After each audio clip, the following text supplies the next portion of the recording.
سلام به دوستای گلم. طوری که میبینیم به گلوی پرنده یک شی سخت خورده و گیر کرده.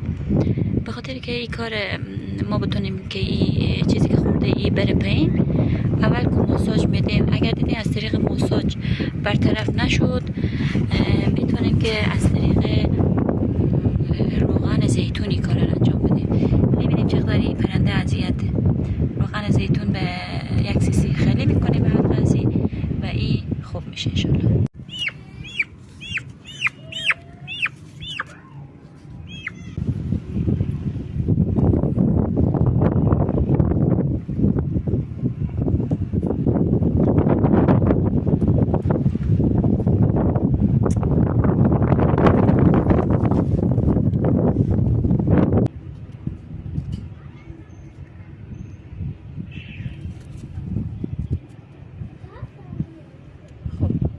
باز از بهبودی هم برای شما فکر میگذارم. حالا این همون جوجه بغلمون مانه که مریض بود، نمیتونیست غذا بخوره و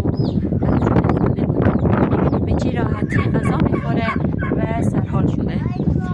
البته این چند روز گذشته از روزی که او مریض بود، 3 روز تقریبا گذشته، به چند مرحله ما به دهن روغن زیتون ریختیم تا این سرحال شد. موفق باشه، وقت خوشی داشته باشین، لایک و سابسکرایب فراموش شما نشه. به خیر و موفق باشین.